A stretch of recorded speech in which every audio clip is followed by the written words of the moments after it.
Hello, welcome back to another episode of this podcast for learners of English.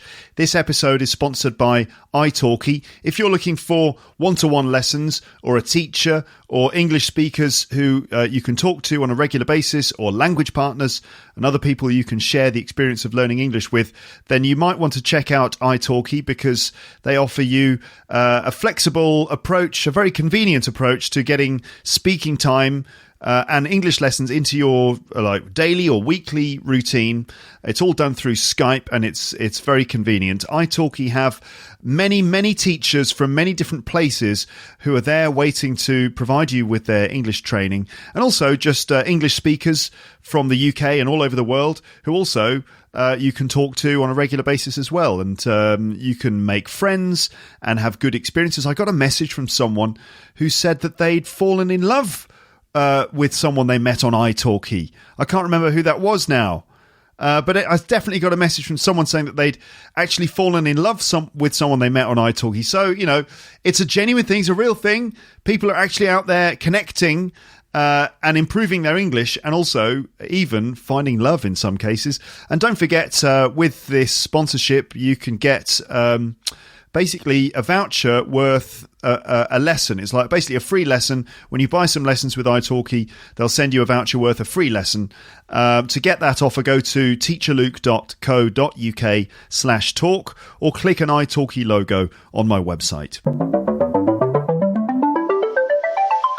You're listening to Luke's English Podcast. For more information, visit teacherluke.co.uk.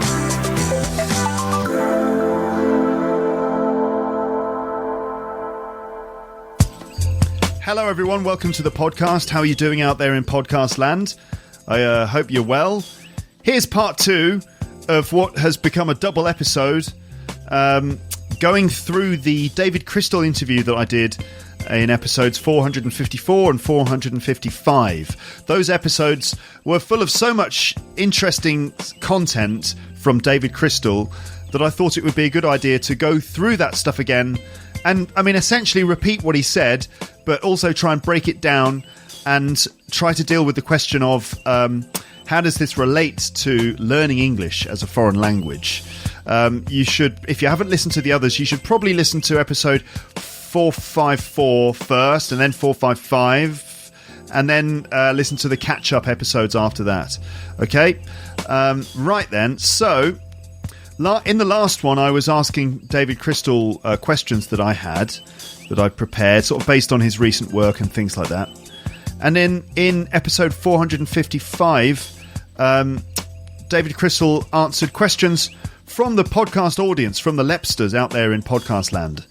And so that's what we'll be looking at in this episode. We'll be looking at the answers that David Crystal gave and the various different points of interest that can be significant if you are trying to learn a language, especially English, because that's what we'll be focusing on here. Okay, so then the first question in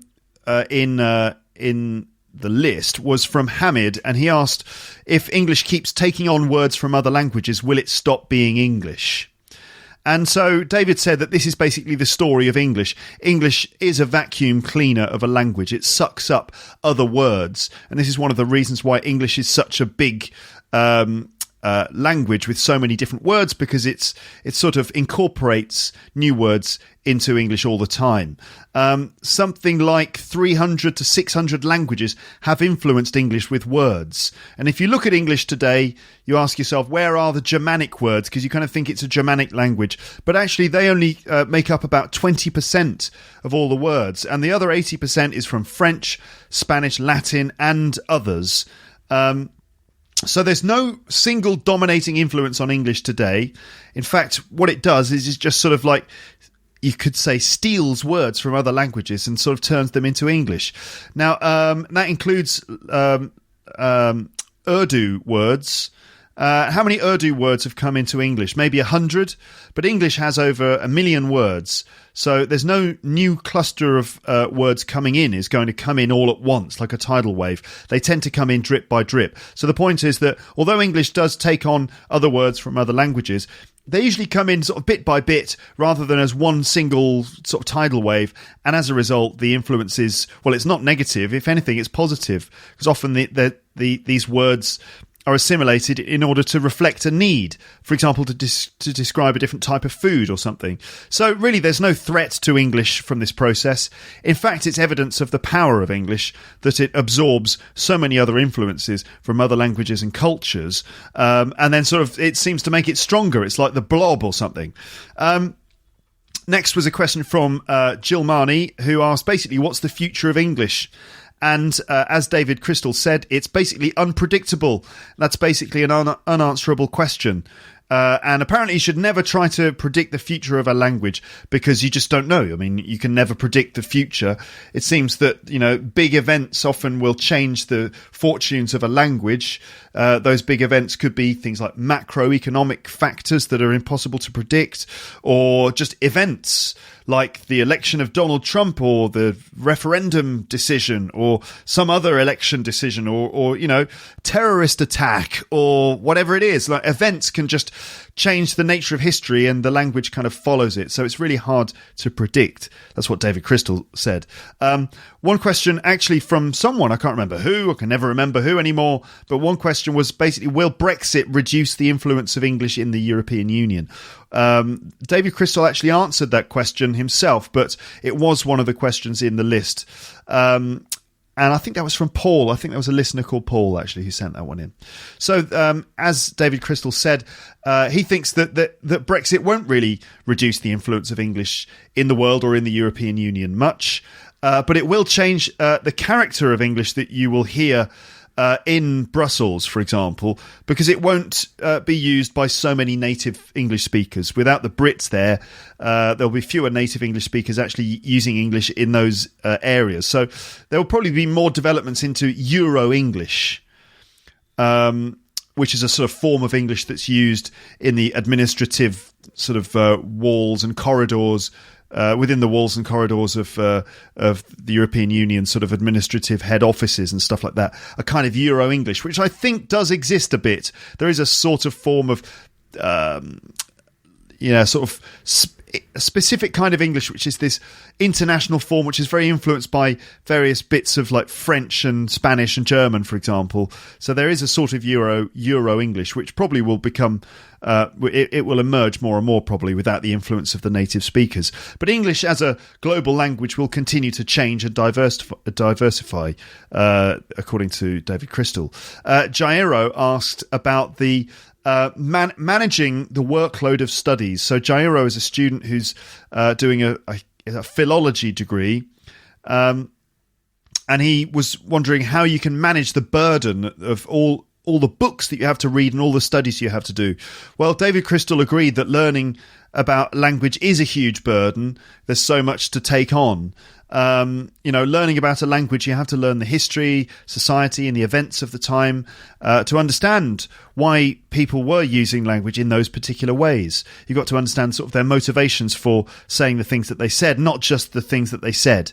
It's going back to that thing again of looking for the pragmatic answers as to why particular bits of language were being used, not just the form and structure of those languages, but the reasons why, and that informs your understanding of why those particular forms were used.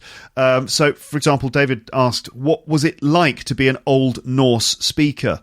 Understanding what it was like would probably help you understand the language a bit more. But most philologists don't have a psycholinguistic background to their studies.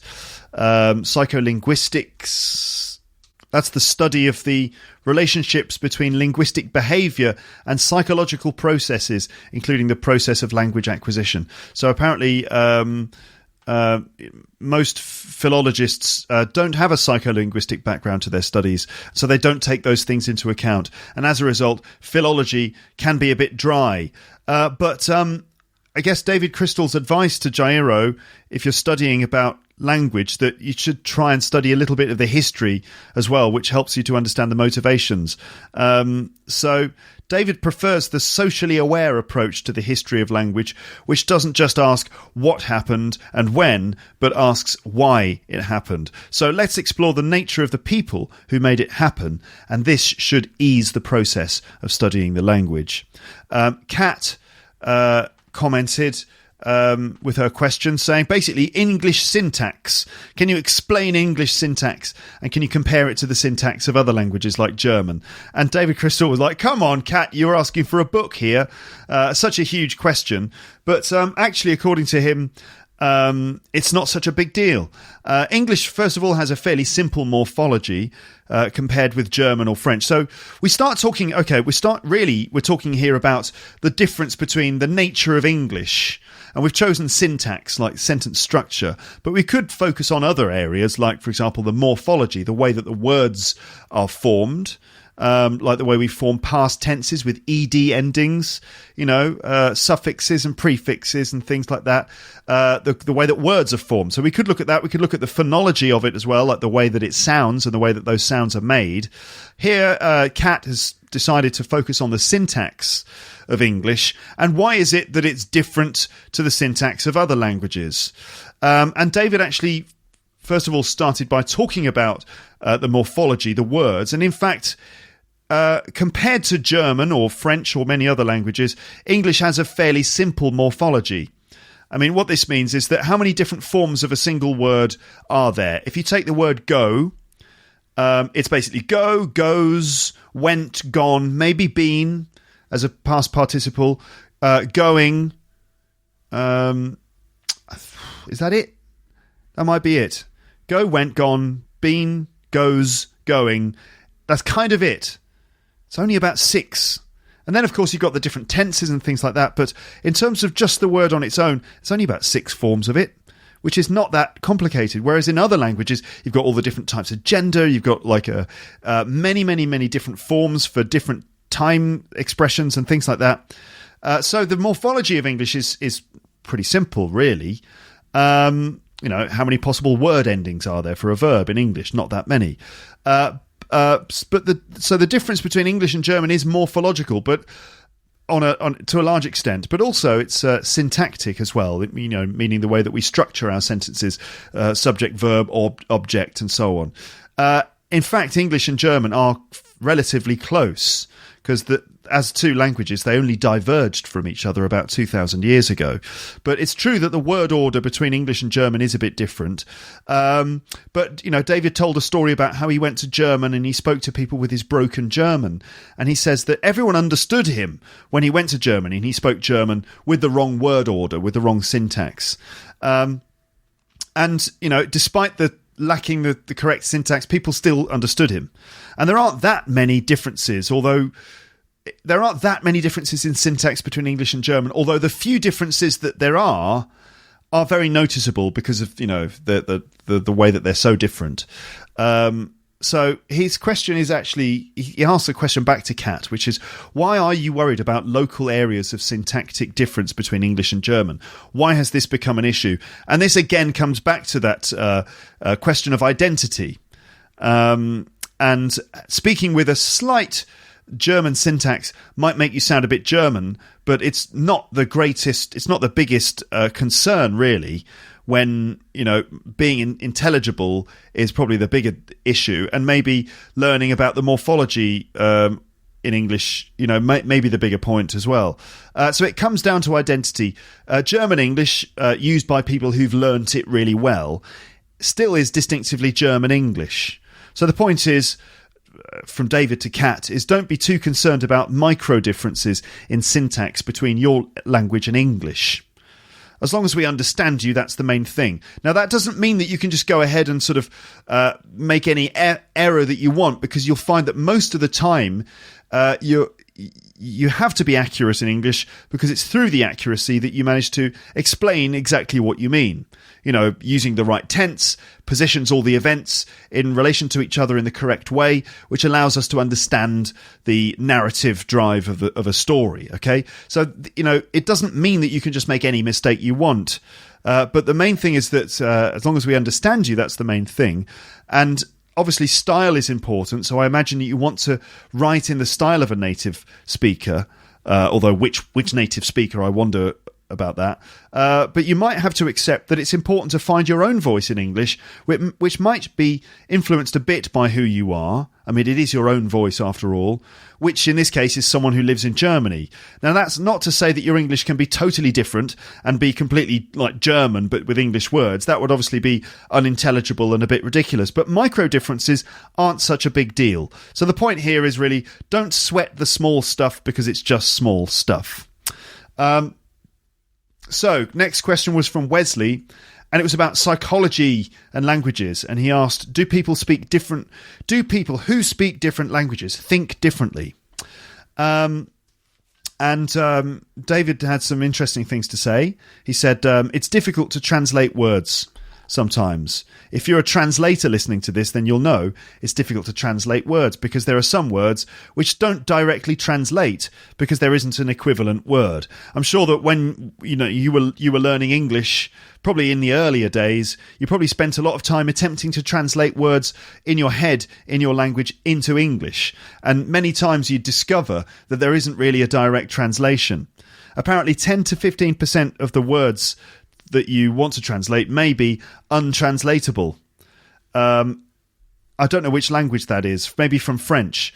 But in Chinese, for example, it's a lot more. But when you do psycholinguistic experiments, we discover that people can see the different concepts. So the question was like, if two languages, two sets of people have different like words, like let's say in one culture they've got a word for a particular colour, like a sort of orangey red kind of colour. They've got a specific word for it. And in another language they don't have a word for that colour. Can they actually see the colour?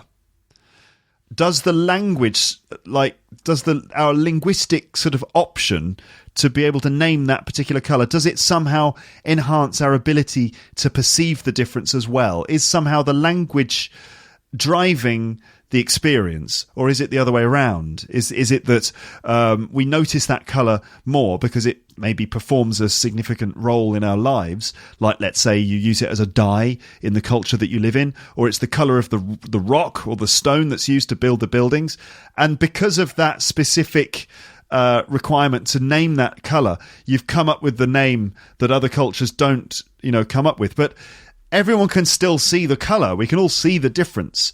We would all be able to identify it in a list of colours. It's just that we might not have a word for it. So what was I saying? That David Crystal was saying that when we do psycholinguistic experiments, we discover that people can see the different concepts, but having those specific words makes it easier to talk about those things. You might see the colours, but you might not have the language for describing it because you haven't, grown up in a context in which that, let's say, colour is particularly important. So different languages might not have the same word for something, but it doesn't mean that they think about them any differently either. So in English, we don't have a word, and I've talked about this before, we don't have a word for a certain thing in Japanese, natsukashi, which is like this feeling of nostalgia. If you go back to a place that you haven't visited for 10 years and it suddenly feels familiar, you'd say, natsukashi, which is like, it feels nostalgic, or it takes me back. You see? Now, we don't have that word in English. We don't have a specific word for that, but we totally understand the feeling. I've always had that feeling. And we just have other ways of describing it. For example, it takes me back, or it's, good old, like good old London, or it feels nostalgic, or it's good to be back. So it doesn't seem to be the case that languages affect or reflect different perceptions of the world. But, I mean, my thoughts here, Wesley, I think there might be something to it. For example, if you look at sense of humour or patterns of understatement, things like that, they all contribute towards expressing a sardonic outlook on life rather than a direct attitude in the Mediterranean, for example. But maybe that's not linguistic, that's more cultural, that in English, for example, we have a certain sardonic sense of humour. Again, fair enough. I guess it comes from the culture. It's not dictated by the language. David Crystal goes on to talk about translating words, or assuming that all individual words have direct translation in other languages. The fallacy is that it's words that the fallacy is that it's words that translate. Okay, that's a fallacy. It's not true that words translate. It's in fact sentences which translate.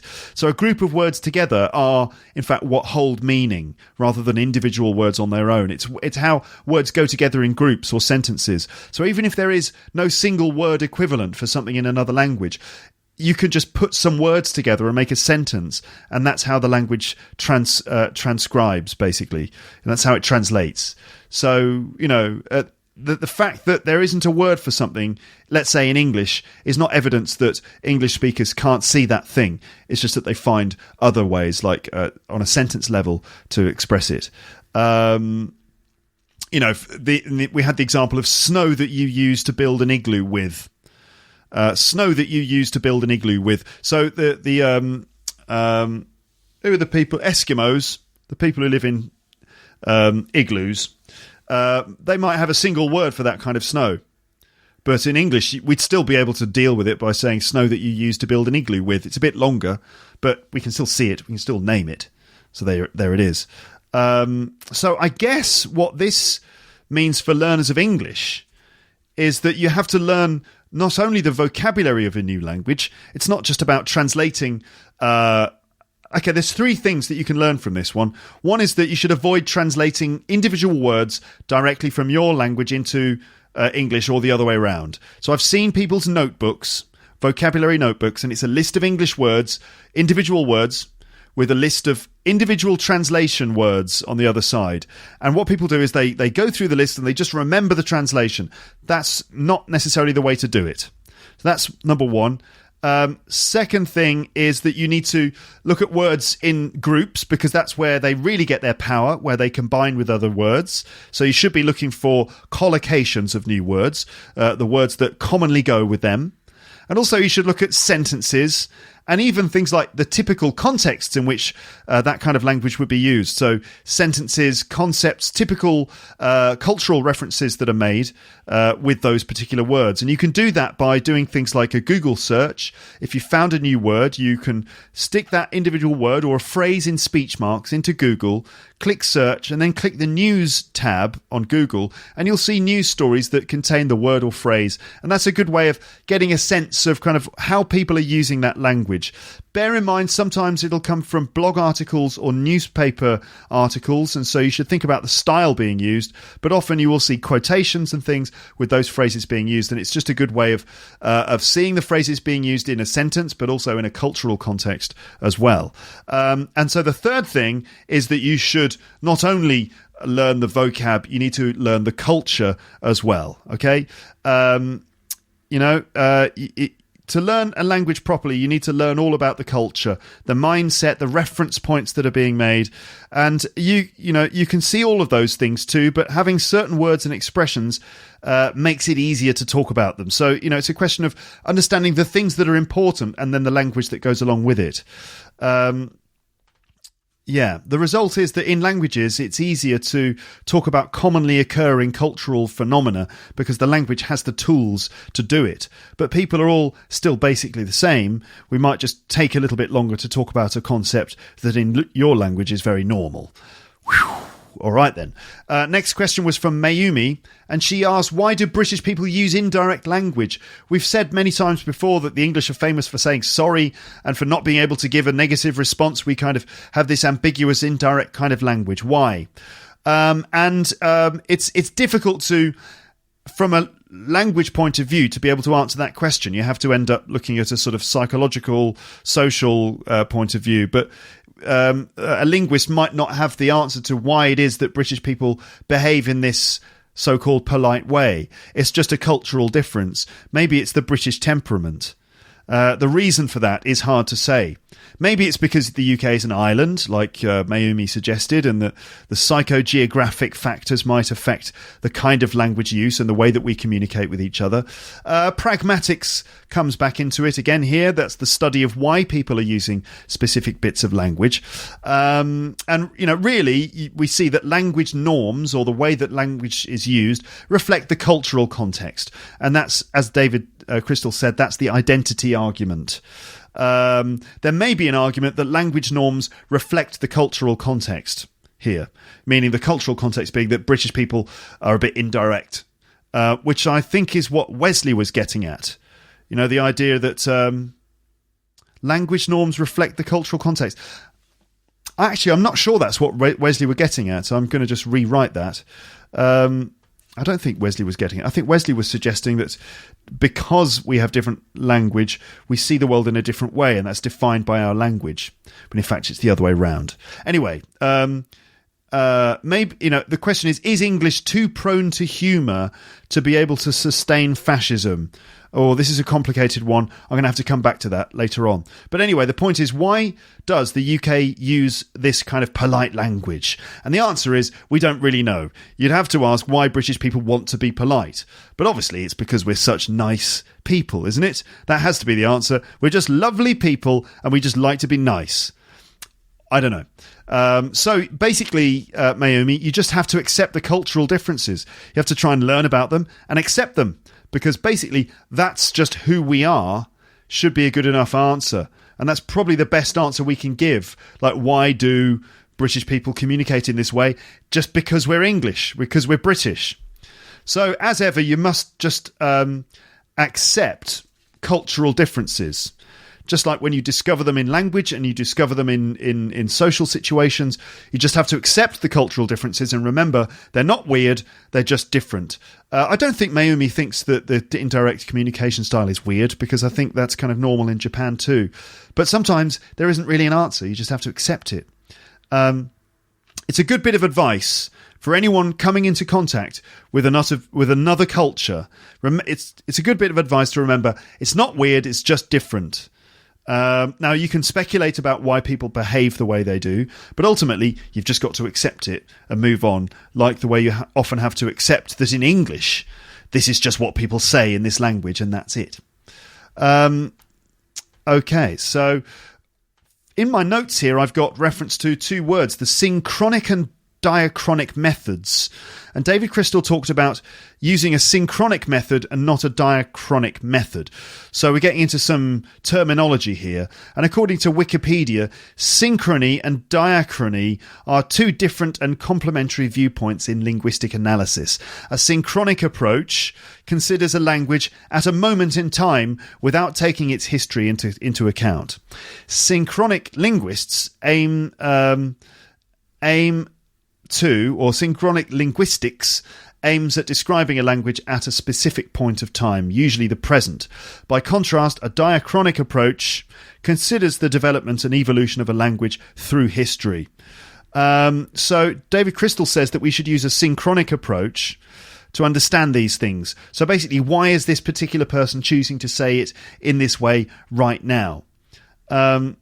So there you go. I mean, and the answer for why British people are polite is that we don't really know, unfortunately.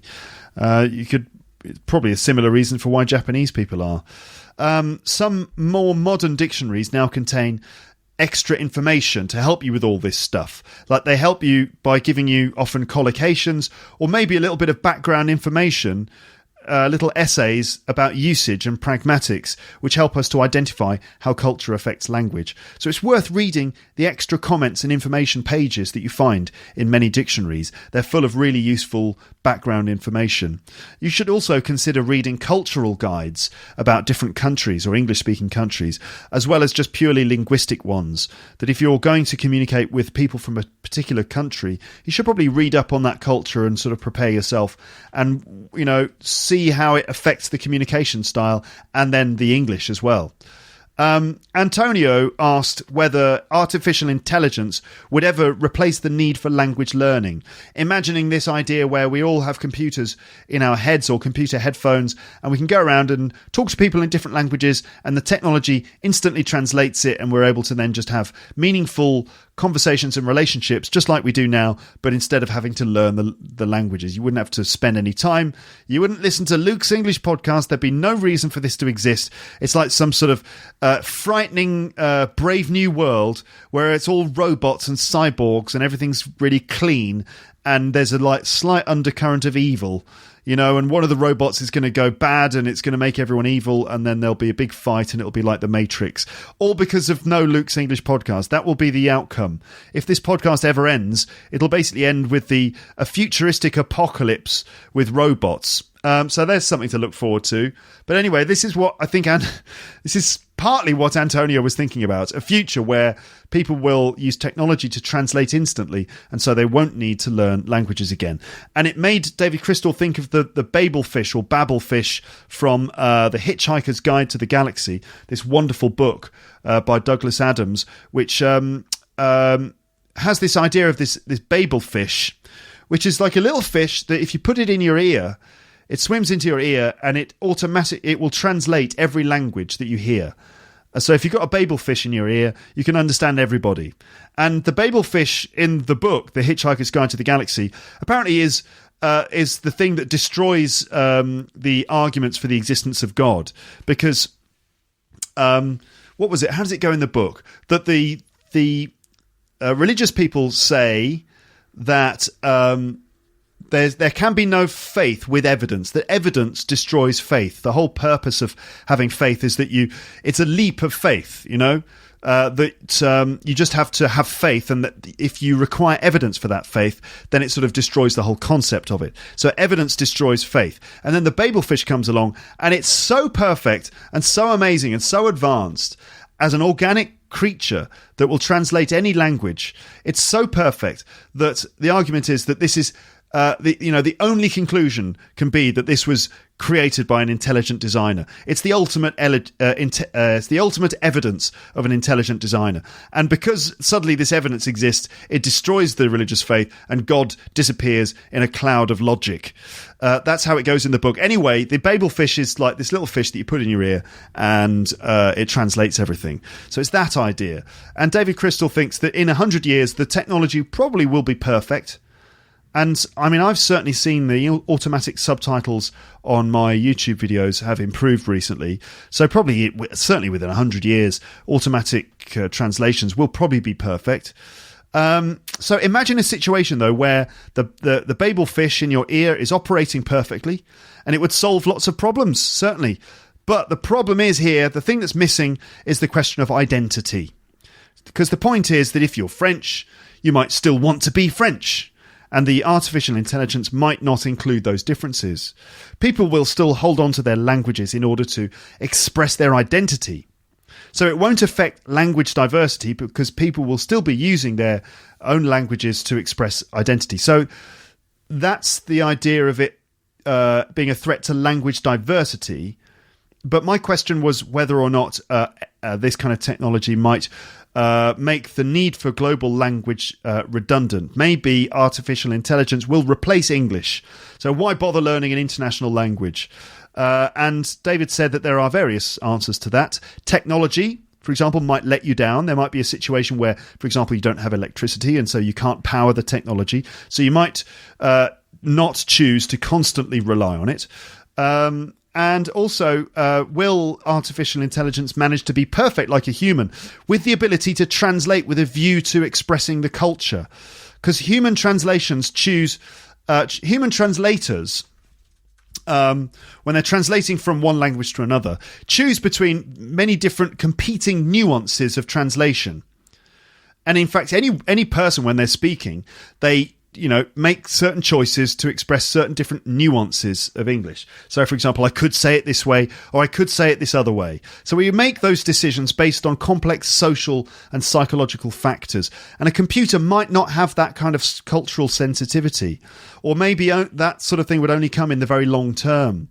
So the number of people learning languages might be reduced, it's true, but it's also ignoring another factor in language, in learning another language, and that is the desire to become aware of the culture, the history, and the literature of the other language.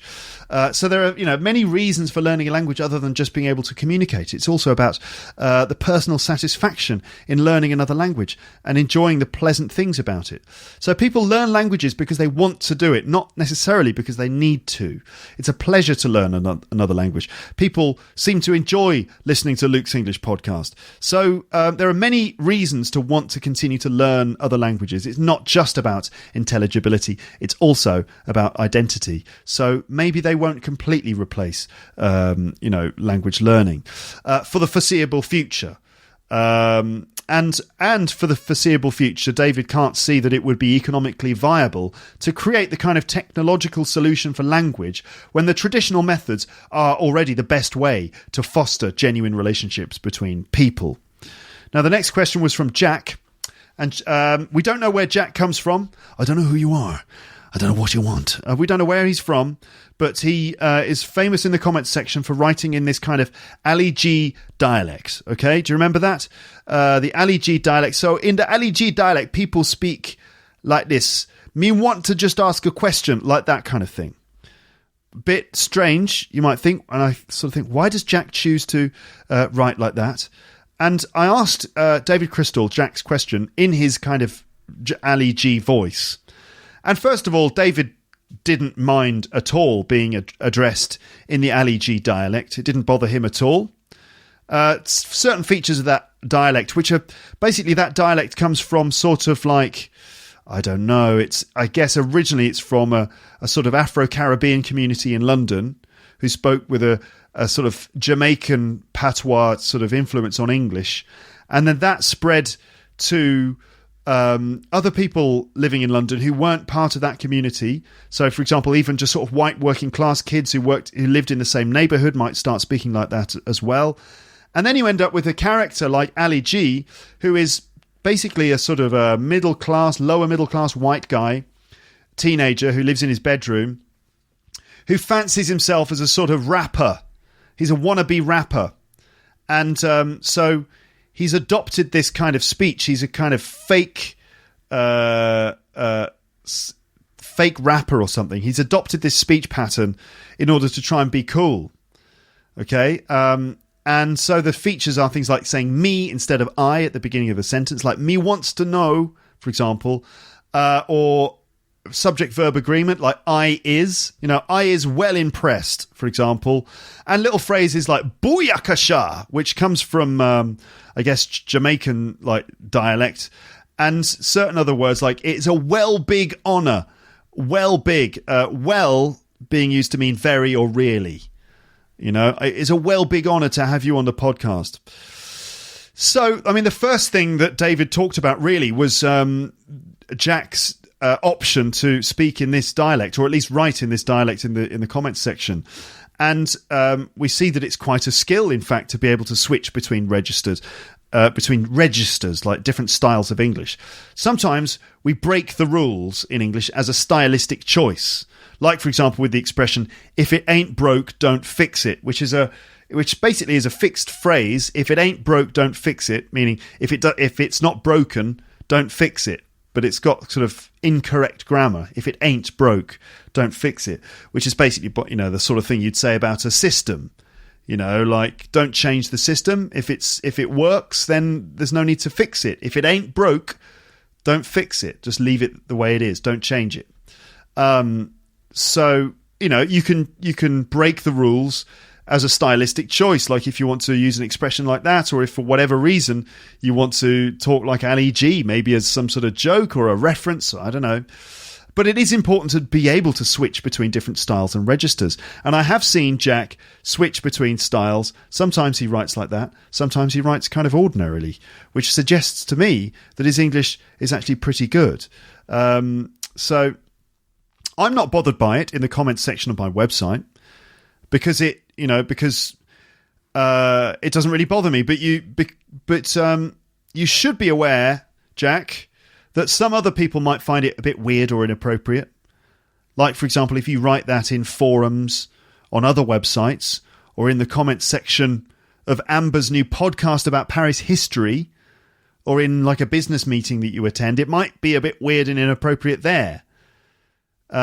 So you need to seriously think about the appropriacy of the things that you're doing and the reasons why you're doing them. And that means the style of English that you're using, although I don't mind the Ali G stuff really, or also the decision to post dodgy pictures of cakes on my website, for example. So, they're worth thinking about. That's the point.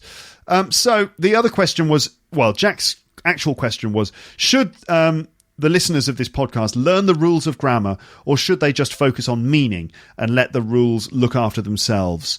And we kind of answered this question already at the beginning of part 1, I think. And David's answer is that you should do both, but in a structured sort of way. So you should, look at the grammar, but you'd also should just look at the English being spoken and being used in an authentic context, and just sort of focus on the meaning, and the grammar will kind of slot into place as well, but also a bit of studying. And David talked about different types of teaching. There was communicative teaching, which is an approach to English teaching that focused on giving students communicative tasks and letting them work out how to achieve them, and then the grammar would kind of come in afterwards. But then that sort of meant that the structured side, which is also quite important, got lost. Also, just listening, for example, just listening to this podcast and working things out by being dropped in at the deep end, is a bit of a big step, and it takes a while for that to have an impact on your English. I think the thing is, for listeners to this podcast here, is that you should consider listening to Luke's English podcast as a sort of a long-term thing, or whatever it is you're listening to. You should consider it to be a long-term thing, and it needs to be a regular thing as well. So long, regular, long. Let's say like that. Long, regular, long. Long meaning long-term, so you should be doing it, not... Obviously, you wouldn't just listen to the podcast for a couple of weeks, but it's something that you would do on a long-term basis, if you like it. What was it? Long? What? Long? Oh, God, I can't remember now. Long something long. I can't remember what I just said. That's annoying. Anyway, long-term, the thing in the middle, I'll come back to if I can remember it. And the other long meant for a long time. Like, for example, for an hour. I think that's better, that you're listening to English for a slightly longer period of time, because that really allows the English to bed in a little bit. So it was long, regular, long. That was it. Long, regular, long. Long, long-term. Regular meaning on a regular basis. And long meaning for a longer period of time when you listen. And that's important, just sort of loading lots of English into you. English that you're focusing on the meaning and just trying to understand it and enjoy it. So long, regular, long. And also, a bit of studying too. It's also important to do some structure work, but also to expose yourself to things that illustrate the language point being used in a functional way. So when you do study the language, look beyond just the form towards how exactly it's being used. Remember that yin and yang thing, that your exposure, your listening, should be punctuated by a bit of noticing of grammar, and your grammar studies, your study of structure and form, should be also punctuated by the desire to see how exactly that language is being used in a natural context by, for example, Googling the phrases that you're looking at. So, as we've said before, do both. Do some structured language work combined with exposure, in which you are really focused on following the meaning of what's being communicated.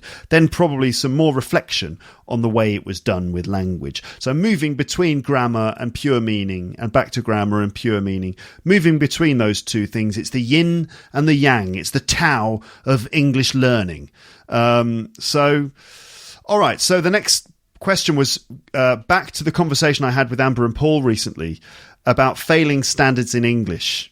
I was talking about how Brits get really upset and really uptight when they notice someone say, like, "How are you?" "Oh, I'm good." Like, it's not good. I'm fine. They get annoyed by that, and other little examples of failing standards. Now, David actually doesn't mind these things that other people perceive as being failing language standards, because as long as the language is intelligible, then really it's just a sign of changing identities. It's a sign of the times. Let's take "How are you? I'm good" as an example. Okay. Now, what some Brits will say when they hear "How are you? I'm good," they will get annoyed and say, and their evidence for why it's not correct is that it sounds like you're saying "I'm good," like I'm morally good. I'm a morally good person. But really, I think it's highly unlikely that if someone walks into the room and you say, "Hi, how are you?" and they say, "I'm good," it's highly unlikely that you're going to take that to mean I'm morally good, I'm a morally good person. Of course you're not. You entirely understand what they mean when they say I'm good. You know exactly what that means. It means I'm fine. Okay, it could even mean I'm in good health, right? I'm fine. So there's really no question of it being unintelligible. But that's the example that people will give. It's like, well, I didn't ask about your moral condition. You know, they kind of get all weird about it like that. So it's not that it's unintelligible, but it is a question of changing identities, because really, I'm good comes from American English. And so people get uptight about that. They don't like the change. They feel like it sounds sloppy. But really, it's just a different cultural way of doing things. So unfortunately, it's just a sign of the times. If people don't like the changing times, then they're just going to have to roll with it, because ultimately the language is still operating effectively. It's just that it just looks and sounds a little bit different. Are we better at communicating than we used to be? Which is the question that kept coming up in that conversation with Amber and Paul. Are we actually better at communicating than we used to be? And really, it's almost... Well, it's very difficult to measure that. It is possible to measure it, but it's not possible to give a simple answer. According to David Crystal, it depends on the situation. And in fact, he wrote a book about it called The Gift of the Gab. If you've got the gift of the gab, it means you're gifted, you're talented with eloquence. It means you can talk and talk. We often say that Irish people have the gift of the gab because Irish people are well known for being able to talk and talk and talk a lot. So if you've got the gift of the gab, it means you're able to talk a lot and you're very eloquent. So eloquence standards do vary. They change from generation to generation and circumstance to circumstance, individual to individual. For example, Obama and Trump, there are differences in eloquence between the two of them. We often consider Obama to be the more eloquent, articulate person, and Trump is somehow more basic in his communication, and so on. There are differences, but is Trump incoherent? And is Obama actually a better communicator? Well, many people would say that Trump is incoherent and inarticulate, but it's not necessarily true, considering Trump's ability to communicate with his core voters. Trump seems to be able to communicate extremely well with the people who voted for him. So it's not really true that he's incoherent or inarticulate. People cite various things as examples of falling eloquence standards. For example, using like. So I was like, I don't know, and I was like, what am I going to do now? Like. But often these aren't really examples of falling or failing standards. It's just a question of style. So how do we use like? Well, basically we use like to just fill a gap in any sentence. We like just use like to like fill a like gap in a like sentence. Now, obviously you shouldn't do it too much because it starts to sound a bit ugly. But as long as it doesn't get in the way, it's just a question of style. And in fact, if we don't use like, there may be other expressions that we use which are considered to be socially acceptable. Other little words and things which are more accepted than like. So again, people see language changes and they equate it with decline, and it's not really decline, it's just change. Okay, so usually people are just giving examples of things that are just a different type of eloquence, so a change. Back to Trump's English. David Crystal says that Trump's English has a style with its own values, and he avoids the sort of typical rhetorical style of Barack Obama with his balanced and complex sentences, which is how, obviously that's like the quick version of the Obama impression. It's just a load of noises. Anyway, Trump uses everyday conversational strategies. He says like, look, believe me folks, we've got all the greatest words in English. You you're going to come to English, and you're going to make so much money. You're going to get so rich with these words. You know, that sort of simple, everyday, conversational English. He doesn't use carefully crafted sentences. He changes direction mid-sentence. And these are all features of sort of informal American speech. And semantically, it can be extremely difficult to understand what he really means. You know, I'm going to get the bread. It's my job. It's not my job. Okay? It is my job. It is not my job. But one thing's for sure, we will be getting the greatest bread. We're going to have sandwiches. It's going to be terrific.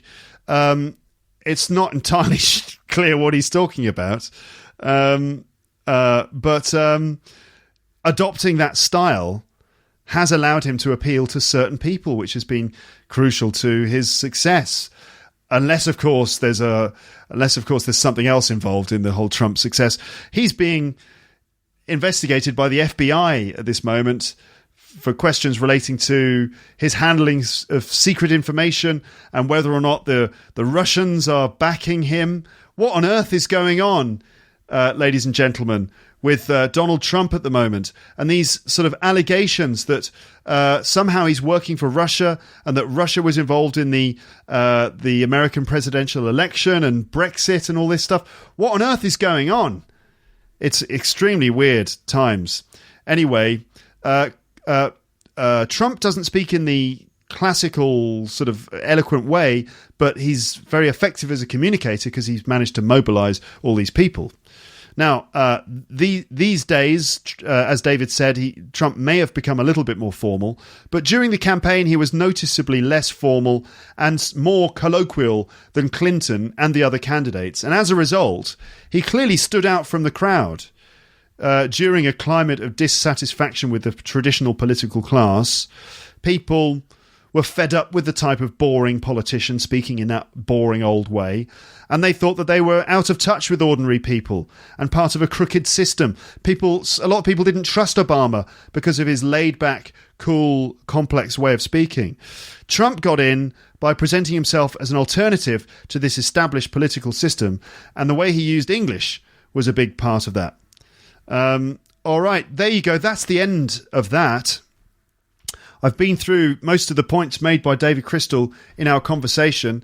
And so there we go. All right. I'm going to leave it at this point because I've got loads of things to do. I've got tons of stuff to do. I've got to go out to the post office. I've got to do some shopping.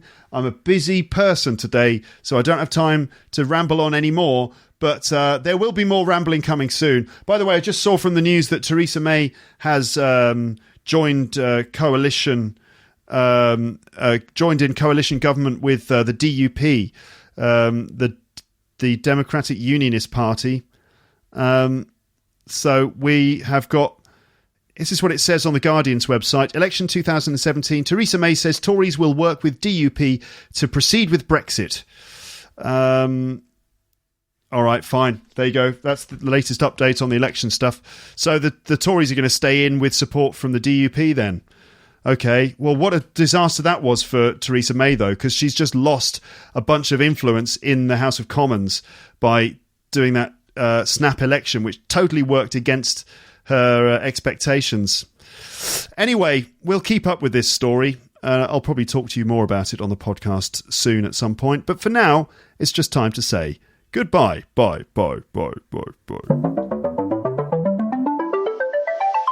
Thanks for listening to Luke's English Podcast. For more information, visit teacherluke.co.uk.